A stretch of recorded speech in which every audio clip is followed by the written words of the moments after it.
All right, so I just finished this newsletter. I just wanted to give you a little bit of preface and a little more about this, or if you just want to watch the video and not read it, sure. The conversation with the partner manager came up, and it comes up actually quite frequently, and I've got a new quota, and it's pretty steep. Whether it's 3 months or 6 months, having a steep quota as a partner manager can be very stressful, and it can break the potential success or limit the potential success of your program for a few reasons. Now, if I'm putting my CEO hat on for a tech company, you think, of course, anything I do needs to have a revenue component to it, and I need to track that, and I need to make sure I'm not burning resources. So 3 months, yes, a quota seems rational. Same thing with CRO or head of sales. It's just a part of doing business. We need to tie ourselves to a revenue event.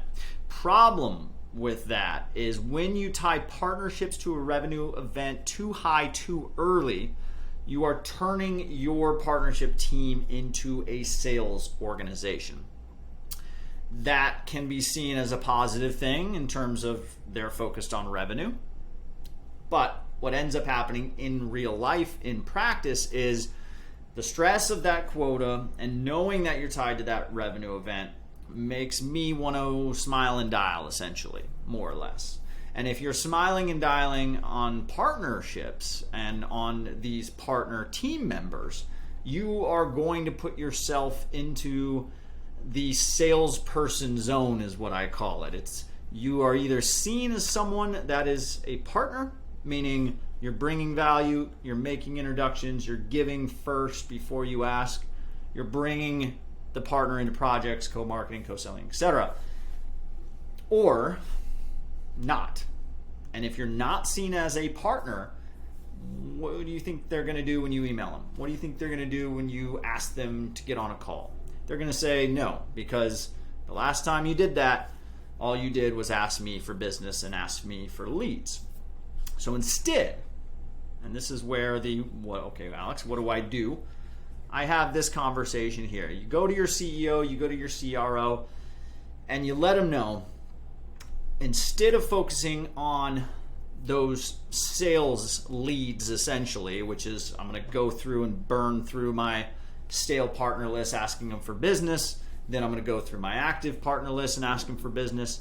What I would suggest you focus on is a specific number of new partners, those that have signed on, whatever you call it, to your program, as well as activating a certain percentage of your inactive partners. So inactive partners are probably 80%. Look at that list, come to them with, okay, I'm focused on activating that number, percentage of inactive partners and finding those net new and working with them to obviously generate new pies, bake new pies is what we call it. Not trying to take a piece of their pie, but bake those new pies together. Put some numbers in there as far as based on what our current active partners are bringing in.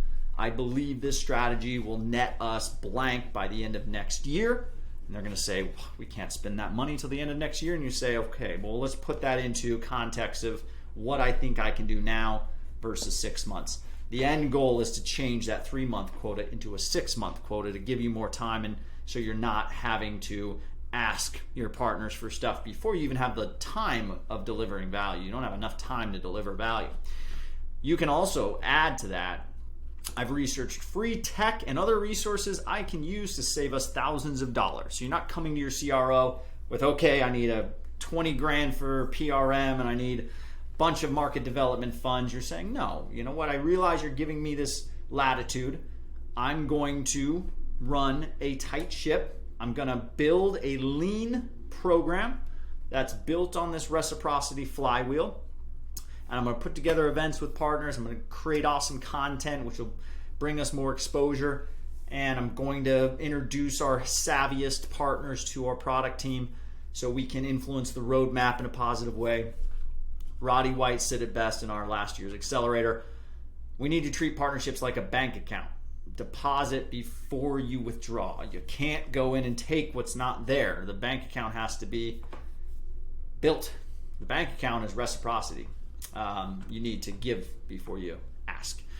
Then finally ask the question of, will you trust me on this? Make that 3-month quota a 6-month quota. If you don't have current partners, that example was based on a new partner manager coming in to take over. That was that conversation. But you can just reframe this as, okay, well, we don't have any partners. I'm going to still use this strategy. I'm still going to have this conversation. Still tie myself to dates, but tie yourself to that 20 new partners number as opposed to net new revenue. And then, of course, that conversation can go a number of different directions. Slack me or send me an email, alex@partnerhub.app. If you do want to talk more about this, I think it's a great conversation. And then, of course, some free resources for you at the bottom. Hope this was helpful. Subscribe to the newsletter if you liked it. And again, find me online if you need some help. Thank you.